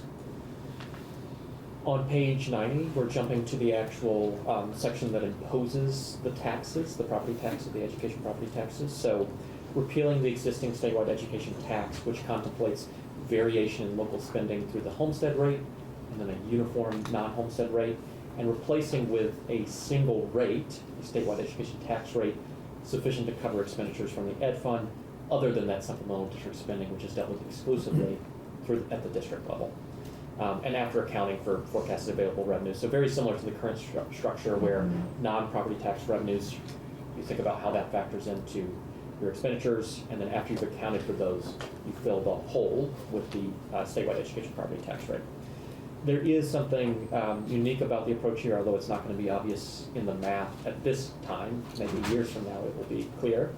The statewide education tax rate is a single rate that would be proposed in the December 1 letter, but it's going to be adjusted for different classes of property. And Kirby will speak more about this. You're going to have homestead property, and then there's proposed 3 classes of non-homestead property, which you're seeing on page 91. And basically what would happen is, if the tax classification was homestead, you would multiply that statewide education tax rate by a particular factor. And to talk about what is envisioned here, but not currently in law, the thinking is that there would be a fixed relationship, at least this has been the discussion so far, there would be a fixed relationship among the factors applying for non-homestead classifications. So it could be like 246, probably not going to be 246, but it could be something like that. And then the homestead rate might be not withstood each year to account for variation. So if you wanted to raise more on. I'm just going to pause you. We have a little bit of a technical issue. According to the rule box up there, we're muted in this room. No, my computer is muted. Oh, okay, right. But no audio is coming through on Zoom.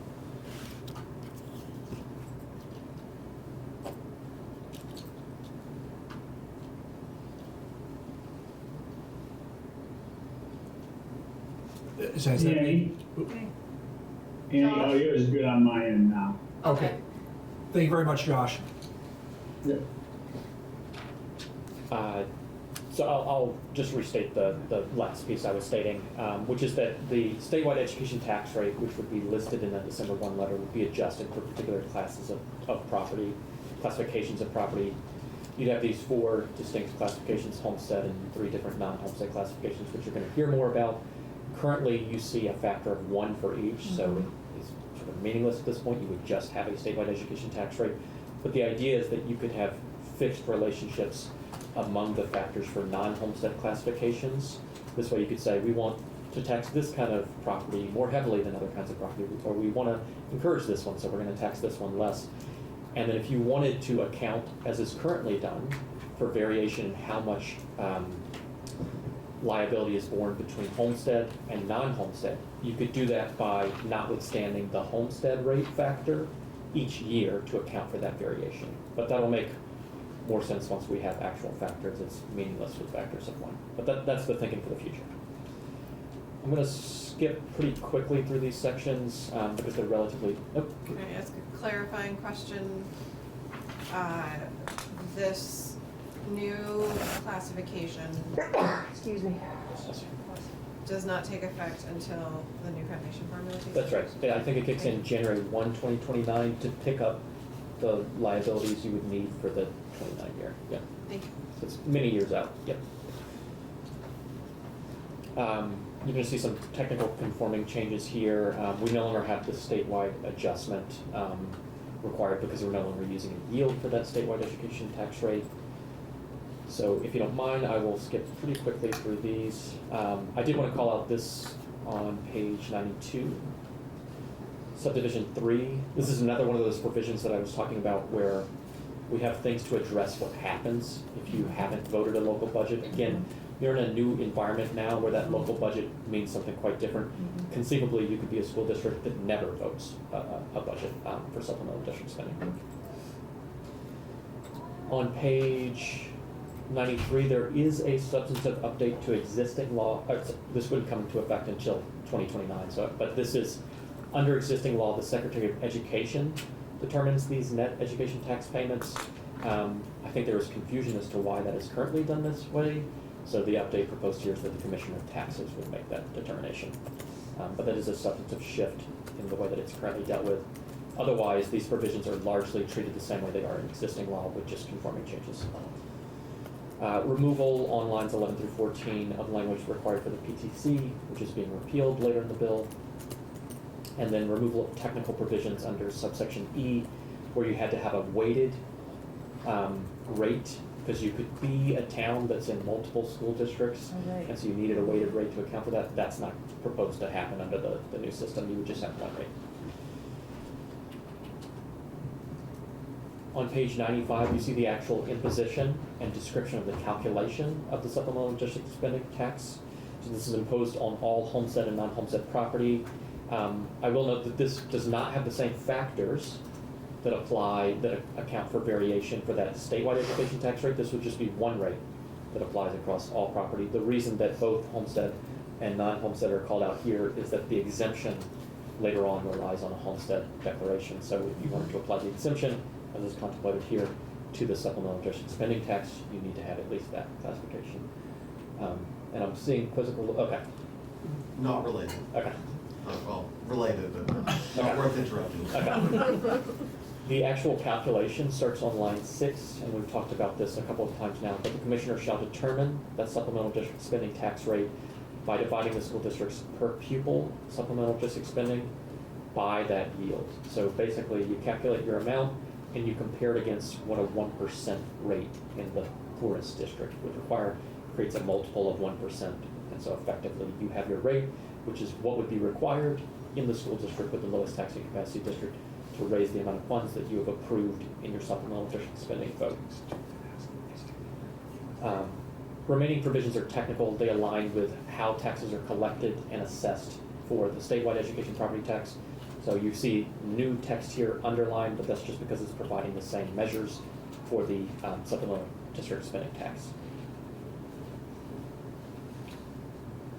You can jump to page 97. This is section 48, and we're talking about the statute that sets out the December 1 letter. So pretty big provisions here. Currently, this sets out your property dollar equivalent yield, income dollar equivalent yield, and a non-homestead property tax rate. What you would have in the new December 1 letter is the setting of that statewide education property tax rate and your supplemental district spending yield, which folks could determine just by identifying that school district with lowest taxing capacity and asking at a $1 rate, what could they raise?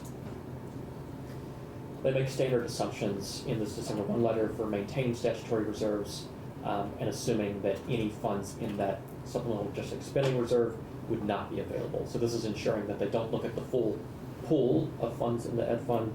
They assume the stabilization reserve and they assume the supplemental district spending reserve when making these recommendations. There are pieces of information that would be provided on page 98 as part of this letter. And these are pieces of information from which you could determine those recommendations. So they would identify the base amount, and just recall, this would be adjusted for inflation each year, so it might vary each year by slight amounts. It would set out for each school district its LTM, which matters for determining your supplemental district spending. You'll recall that's a non-weighted piece, that's just determined based on long-term membership. It would also provide your weighted long-term membership, which is used to determine your educational opportunity payment. And it would identify your total grand list. So this is providing you all the figures you need to determine how much property you have available to support individual students, basically. For each school district, and this is subdivision 3 on line 19, it would tell you the estimated grand list per LTM. So this is your per pupil capacity, basically. And then it would identify the school district with the lowest taxing capacity and the range of per pupil supplemental district spending for the previous year, so you can see where you stand relative to other school districts. But pause here, questions, and then just want to ask the committee for probably the next 25 pages is sort of, I would say, largely stuff that's not within our realm of influence. It's really ways and means things. And if you're okay with skipping over that, committee, I might bring us to page 123 and section 57. Okay. Good. Is everybody okay with that? What page? 123. Thank you. I personally love that, so.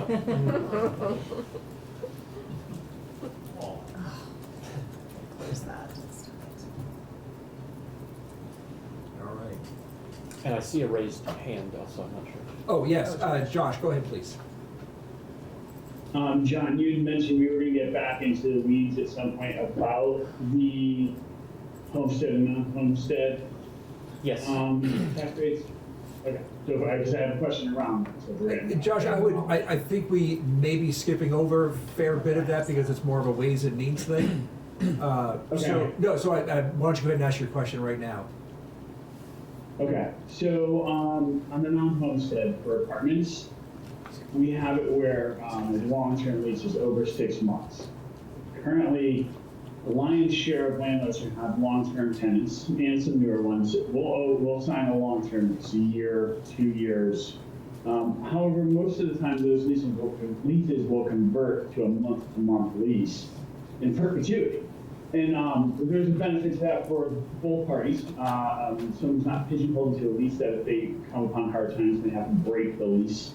They're not in that world of having to try and figure out how to satisfy the remainder of the lease. And a lot of tenants take advantage of this. Would this part of that new homestead tax rate apply to those types of leases that are converted month to month as not being long-term leases anymore? Hi, Representative. This is Kirby Keaton from Legislative Council. I drafted those sections, so I'll answer your question. The way that this is drafted and the way it's envisioned based on how it's drafted is that a landlord, when they file their landlord certificate at the end of the year for declaring what, the months in which their unit was rented out, they would at the same time attest for the upcoming year whether they expect to rent out the unit for at least 6 months. So it would be a forward-looking attestation. So for these month-to-month leases, I think it would be reasonable for a landlord to expect that they'll keep that unit. If their plan is to rent it out for the full year and they have a month-to-month lease, I would imagine their plan would also be that if a person left after a month, that they would plan to lease out that unit again, right? So in that case, they could reasonably attest that they expect for it to be rented out for 6 months, and then that would mean that they fall under the classification for non-resident or non-homestead apartment. Okay, my concern, I like that answer. I hope that that's what happens. The way it is written, it does seem to me, it feels like there's a gray area there, that whoever's interpreting a long-term lease, if you don't have a signed 1-year lease or over 6-month lease, could someone interpret it as you are in violation of this particular piece of the tax code? It's drafted so that there'll be an attestation. So it's not going to be up to, say, the Department of Taxes to say, oh, we don't like this based on the lease, because it is drafted for an attestation. But you are correct that some of these details are expected to be worked out by the department in modifying their forms and possibly creating new forms going forward. So we don't have in specific detail in this language the ins and outs of that. But it's imagined to be based on an attestation, and the definitions make it clear that the landlord expects for it to be leased out for at least 6 months. Again, like I said, I hope that ends up being how it sugar's out once they start writing the specifics. However, if they miss that point, then, again, interpretation by whoever is auditing these situations. Thank you. Thank you, Josh. Okay, so back to page 123. These will be pretty quick too, and these are my final sections as well.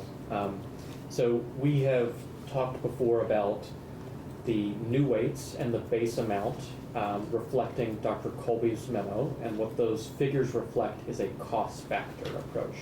But there's an alternative approach, an evidence-based approach, which assumes particular things about the educational system that you're in. Cost factor approach can accommodate the way a system currently operates, which is what the figures you see in the sections that we've walked through do. But an evidence-based approach requires a particular education system in place. So what this is saying, this is future review of foundation formula. This is trying to say, is there a time at which you could transition from a cost factor approach to an evidence-based approach if you have made certain changes as is contemplated by the education transformation proposal. So section 57 is amending the existing Ed Fund Advisory Committee to task with assisting with this transformation, and in particular, on page 124, calling out as duties recommendations for national best practices for addressing intra-school district effects of a foundation formula, including through the use of weighting factors. So what happens once you're part of a big school district? What does weighting mean now that you're in a big school district? So how have other areas of the country dealt with this? Because the foundation formula is a quite common method of funding education in other states. And then whether to transition from a cost-based foundation formula to an evidence-based foundation formula. I would call out that this task begins at the same time that the foundation formula comes into effect, July 1, 2029. So it's contemplated that the foundation formula comes into effect, and at the same time, the task of evaluating how it works begins. So as soon as it's coming online, you're asking, can we start thinking about if we've made necessary changes in education throughout the state to try to get to that evidence-based approach. And then what you're going to see in the remaining sections I have, sections 58 and 59 are, it's placeholder language to force the legislature to come back and investigate the numbers. So section 58 is amending the base amount, moving it from being cost factor to evidence-based. And you'll see base amount means a per pupil evidence-based amount of $10,000. The $10,000 is entirely arbitrary. This just forces the legislature to revisit this figure if contingencies are met, and I will jump to the effective date section as my last thing that I talk about to speak to what those contingencies are. But basically you have to update this base amount if you move to an evidence-based approach. And similarly for section 59, you need to reinvestigate your weights if you move to an evidence-based approach. So what you're going to see is all of the weighting factors are moved to 1.0 here. And I will just call out, if you are interested in a really clean look at how the weights look, this section is a really nice way to see easily what the weighting section will look like once it's in place, and you don't have to look through all that struck language. And yeah, so I love having this section, even if it doesn't really do much of anything. And then I will jump lastly. Super obvious question, I think, but those are the weights then when the foundation formula is in effect for new districts in 2029. Those are not weight changes in the current funding. Exactly. What you're seeing here is this is amending Yep. what goes into place July 1, 2029. And we'll jump to the last page to call out what that contingency is. We have a bunch of effective dates. There's a timeline out there that you guys can see, and I'm happy to pull that up if you're interested. But the piece that I wanted to call out here is for this transition, we're looking on, I think it's page 156, subsection H. Those sections related to revising the base amount and weights take effect upon these 4 conditions: development and review of an evidence-based foundation formula by professional judgment panels, compliance by 90% of Vermont classes with class size minimum standards in EQS, compliance by 90% of Vermont school buildings with school size standards set in EQS, and implementation of MTSS in each classroom in each Vermont school. So only if those 4 conditions were met would you then transition to that evidence-based approach. And that is my pieces. Okay, so committee, I am, if it's okay with you, I sort of think of this as 2 bills that have been put together, one of which really is sort of out of our area of jurisdiction. And Kirby, I apologize, you may not get the time you'd like to testify in front of the committee. But if everybody's been comfortable, a lot of sort of the property classification, all that sort of stuff, which is really a Ways and Means thing, I'm not sure we should be reviewing or adjusting or whatnot, other than as regular members of the General Assembly. Which would leave us sort of done with the presentation. and at the point where we would take further questions from the committee, and I see one on the board already. So Representative Dobrovich, you're up. Thank you. So, on the Ways and Means Amendment, how will special ed reimbursements be handled for tuition students? Where I'm going with this is, let's say, under current districts, in my area, right, I'm part of Cane Mountain, we have Echo Valley. Echo Valley tuitions 30 students to Cane Mountain. And some of those kids are on an IEP, and they come into Cane Mountain, and they have to support that. How will Cane Mountain be reimbursed? So I might take a shot at this and then look for correction. In the future state of using a foundation formula, larger districts, the money would go with the student. And that the foundation formula has a fairly lengthy special education list of categories that is additive to the base amount. And that money would then follow the student to that school. So that whole, the current system of sort of reimbursing one another and all of that would essentially go away. It'd all be within the same district anyway, conceivably. And that the money would just be attached to the student based on their need. So $100,000 outside placement would just follow that student wherever they go. Extraordinary special education costs remain as they are today. I'm assuming at that over 65,000 is 90% reimbursed by the state, something like that. I'm not sure I'm seeing any change in that portion of things yet. Although, based on the return of the report on special education, there may be recommended changes on that. Yeah, right. 'Cause currently, Cane Mountain has to pick up that extra cost. So, I guess that's what I'm looking like. Would the extra over the 60%, the 95% over of the amounts over 60%, where would that come from? Would it come from the sending district or town, or would it be the responsibility of the accepting region? But under the new maps, that would be more policy that would need to be sugared out.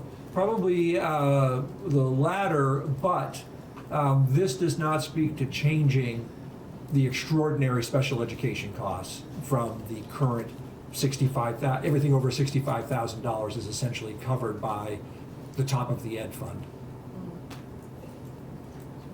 Okay, thank you. Are you okay on that? Yep. Charlie's here. Yeah. Go ahead. I thought the numbers were a little different, but no, I think you're right. All right. Yeah, please. Representative Conlon, you got it. I was going to share what the weights are that are proposed for special education, but I don't think we need to go there. Because I think we were talking about, follow up, Josh, or is that a legacy hand? That's a legacy now, Oh, sorry. all right, great, no problem. Glad you're with us. Okay, so committee, do you feel like you need more time? Would you like to digest this over lunch and come back and have a straw vote? Or you feel ready to vote now? Yes. Well, I know that we have some amendments coming up, so the straw vote, I just wanna check is saying we approve this regardless of the amendments, and then we're gonna take another straw vote on the amendments? Correct, so this Okay. is, yes, so good point to always review the procedures here. Okay. So this is on H.454 as it passed out of our committee, and then went to Ways and Means, and then they did a strike all, and what we just were presented with today. We will vote on that as sort of like the bill that is going to the floor. And then there are floor amendments that we will straw poll later this afternoon, which will, in the order of operations on the floor, will be after the presentation of this. And then, but from our committee room point of view, because we have the time this afternoon to do that, rather than waiting for them to be presented on the floor, we will do that. I guess it's tricky for me, cause it's like, how I feel about this bill is also dependent on that testimony about the amendments, and like, do I wanna vote on it before I found out if we're gonna straw poll, like how that, I don't know, does that make sense what I'm saying? I can understand that. I think we sort of have to think in isolation sometimes. It's This is really about procedure, and this is an amendment that we're talking about, it's the first amendment. Yeah. And then there will be amendments Okay. offered this afternoon to that. So Right. yes, we do have to vote on this Yeah. first, Yeah. and then the other amendments Okay. as they are in the order. I guess what I mean is like, though, depending on how that vote went, I might wanna go back and change my, Yeah, you can't. We don't have, in committee, we don't have that. We have no Yeah, okay. time machine that's gonna allow So that. to just happen. on this. right, okay. And, you know, I would just say that, it's essentially the same, bill that we voted out earlier with a few modifications, small, and then what you could almost think of as a separate bill added to it, dealing with the financing portion of things. Would people like lunch to think, or are we ready to straw poll? All Yeah, right. Tom. Let's do it. Okay, all right. You need me on camera? Yes, that would be very helpful, know thank it's you, you. Josh. That's right. Hope you're Jonathan feeling okay. Foster. Wow, wait, you see There he is. All right. All of those in favor of the strike all amendment proposed by House Ways and Means and then reviewed by House Appropriations, please raise your hand. And we are 1, 2, 3, 4, 5, 6, 7. All those opposed? And we are at a 7-4 straw poll on this. 740. All right, I really appreciate everybody taking the time out of listening and asking some great questions and getting some good clarification. We will be back here after the floor, correct, to take up the 2 amendments that are currently on the calendar.